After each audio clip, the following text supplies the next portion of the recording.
प्यारे विद्यार्थियों, आज हम एक नया टॉपिक समझने जा रहे हैं जिसका नाम है भारतीय अनुबंध अधिनियम 1872, जिसमें हमारी फर्स्ट ग्रेड में धारा 1 से 75 तक लागू होती है। यानी अनुबंध अधिनियम में धारा 1 से 75 तक के जो प्रावधान है वो इसमें लागू होते हैं। तो जैसे सबसे पहले बात करते हैं कि एक लागू कब हुआ था। ये 1 सितंबर 1872 को संपूर्ण भारत में अब लागू हो गया है अभी, जिसमें अध्याय तो कितने हैं, 11 हैं, और धारा कौन कितनी है, 266 इसमें धाराएँ हैं। और अनुबंध जो शब्द है वो लैटिन भाषा के कॉन्टिन्यूम शब्द का अर्थ है आपस में मिलना। इस शब्द से, ये शब्द किस भाषा का है, लैटिन भाषा का है, जिसका अर्थ होता है आपस में मिलना। इससे उत्पत्ति हुई है। अब अनुबंध या संविदा कहे भी, अनुबंध भी कह सकते हैं, संविदा धारा 2 सबसेक्शन H कि अनुबंध एक ऐसा ठहराव है जो राजनियम द्वारा परिवर्तन होता है। यानी अनुबंध क्या होगा, एक ठहराव तो होगा, लेकिन जिसे राजनियम मतलब कानून में जिसे हम बदल सकते हैं वो क्या बन जाता है, अनुबंध। जैसे अनुबंध की परिभाषा है कि अनुबंध बराबर ठहराव बराबर परिवर्तन। इसका मतलब हो गया जैसे कॉन्ट्रैक्ट है, कॉन्ट्रैक्ट एग्रीमेंट प्लस इनफोर्सेबल।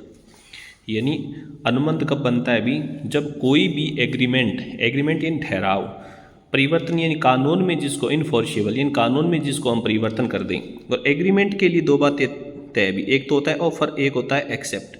अगर हमारे सामने कोई ऑफर करे और अगर हम उसको स्वीकार कर लें तो वो बन जाता है एग्रीमेंट। और उस एग्रीमेंट को अगर हम कानून में चेंज कर लें, यानी जिसे हम उत्तरदायी ठहरा सकते हैं, वो बन जाता है अनुबंध। तो अनुबंध क्या हो गया अभी, ठहराव, और उसे कानून में क्या कर दिया हमने, परिवर्तन, तो वो बन जाता है अनुबंध। अनुबंध की परिभाषा होगी कोई भी ठहराव जिसे हम कानून में परिवर्तन कर सकते हैं, जिसे हम उत्तरदायी ठहरा सकते हैं भी, तो वो हमारा क्या बन जाएगा, अनुबंध। तो जैसे परिभाषा है न्यायमूर्ति साइमंड के अनुसार, अनुबंध एक ऐसा ठहराव है जो पक्षकारों के मध्य दायित्व उत्पन्न करता है। ऐसा ठहराव तो है जो दो पक्षकार हैं उनके मध्य क्या करें, दायित्व उत्पन्न करें। ये तो है न्यायमूर्ति की परिभाषा। ब्लैकस्टोन ने क्या माना है भी, अनुबंध किसी भी कार्य को करने या न करने का ठहराव है जिसमें पर्याप्त प्रतिफल होता है। तो स्टोन ने क्या माना है कि अनुबंध किसी कार्य को करने, या तो कार्य करना है या नहीं करने का ठहराव है जिसमें क्या होना चाहिए, पर्याप्त प्रतिफल होना, फ्री में नहीं होना चाहिए, निःशुल्क नहीं होना चाहिए, कुछ न कुछ प्रतिफल होना चाहिए, तभी वो अनुबंध माना जाता है। अब वेद अनुबंध के आवश्यक तत्व लक्षण धारा 10 में दिए गए हैं। पहले कौन सा तत्व है अभी कि कम से कम कितने होने चाहिए, 2 या 2 से अधिक पक्षकार हो। एक तो प्रस्तावक या वचनदाता होगा, जो प्रस्ताव करेगा, जो ऑफर करेगा। दूसरा जो स्वीकार करेगा, प्रस्ताव ग्रहीता या वचन ग्रहीता बन जाएगा। तो 2 व्यक्ति होने चाहिए, एक तो जैसे ऑफर करने वाला, दूसरा एक्सेप्ट करने वाला। तो एक प्रस्ताव करता है उसे प्रस्तावक या वचनदाता कहते हैं, दूसरा जिसे ग्रहण करता है, जो स्वीकार करता है, वो प्रस्ताव ग्रहीता या वचन ग्रहीता हो गया। ठहराव का मतलब हो गया, ठहराव बराबर होता है प्रस्ताव प्लस प्रस्ताव की स्वीकृति। हमारे पास कोई भी प्रस्ताव आई और उस प्रस्ताव की हम स्वीकृति दे दें, जिसे हमारे सामने कोई ऑफर, जैसे हम दुकान गए और दुकान जाकर हमने किसी वस्तु की लिए प्रस्ताव रखा और दुकानदार ने उस प्रस्ताव को क्या कर लिया, स्वीकार, तो वो क्या बन गया, ठहराव बन गया हम दोनों के बीच। नोट, प्रति प्रस्ताव स्थापना प्रस्ताव ठहराव नहीं होता। ये 2 जो प्रस्ताव हैं, प्रति प्रस्ताव और स्थापना प्रस्ताव, इनको क्या नहीं माना जाता, ठहराव नहीं माना जाता। वैधानिक संबंध स्थापित करने की इच्छा, अगर अनुबंध कब होगा भी कि आपने जो भी प्रस्ताव किया है, आपने जो भी एग्रीमेंट किया है और उसे कानून में चेंज कर लिया, क्योंकि आपकी जो इच्छा थी वो वैधानिक संबंध स्थापित करने की थी। मतलब आप जिसे उत्तरदायी ठहरा सकते हैं, जिसे हम कोर्ट ले जा सकते हैं, जिस पर केस कर सकते हैं, इस प्रकार की आपकी इच्छा होगी। पक्षकारों में अनुबंध करने की क्षमता होनी चाहिए, मतलब अवैध नहीं होना चाहिए या दिवालिया, पागल, इस प्रकार की कंडीशन नहीं हो। तो पक्षकार में अनुबंध करने की क्षमता है तो वो अनुबंध होगा। सहमति, यानी पक्षकारों के आपस में क्या हो, सहमति, और जिसका दूसरा नाम मैक्टेक्टा बोलते हैं भी, सहमति होनी चाहिए। पक्षकारों की स्वतंत्र सहमति हो, यानी सहमति में किसी प्रकार के उत्पीड़न, कपट, इस प्रकार की, या फिर कोई धमकी, इस प्रकार की किसी प्रकार यूज न करके सहमति दी गई हो। वैधानिक प्रतिफल, यानी कुछ के बदले कुछ, यानी कुछ न कुछ प्रतिफल होना चाहिए, तभी वो अनुबंध होगा। वैधानिक उद्देश्य होना चाहिए आपका, जो भी आप करें वो निश्चित होना चाहिए। निष्पादन की संभावना, निश्चित का मतलब जैसे आप किसी दुकान पर गए और आपने बोला कि 1 लीटर तेल देना है, तब तो वो निश्चित है। आपने जाके बोला कि तेल दे देना है, तो कितना तेल कितना देना है ये पता नहीं है। निश्चित कब होगा? जब आप केजी, लीटर, मीटर में निश्चित अनुपात में मात्रा बताएंगे तो वो निश्चित होता है। कितने रुपए का देना है, कितने केजी, कितने लीटर देना है, वो निश्चित है। निष्पादन की संभावना, अनुबंध ऐसा होना चाहिए जिसे आप पूरा कर सकते हैं। ऐसे कार्यों का अनुबंध मान्य नहीं होता जिनको आप पूरा नहीं कर सकते, जैसे किसी मरे हुए व्यक्ति को जीवित करना असंभव है, तो ये क्या है, इस कार्य को आप पूर्ण नहीं कर सकते। ठहराव स्पष्ट रूप से व्यर्थ घोषित ठहराव में से न हो। आपका जो भी ठहराव है वो क्या नहीं होना चाहिए, सरकार के द्वारा व्यर्थ घोषित न हो, वैधानिक औपचारिकताओं का पालन उसमें होना चाहिए। तो ये तो बात किसकी अभी, तो अनुबंध कब लागू हुआ? 1 सितंबर 1872 को। 11 धाराएँ 11 अध्याय 266 इसमें धाराएँ हैं।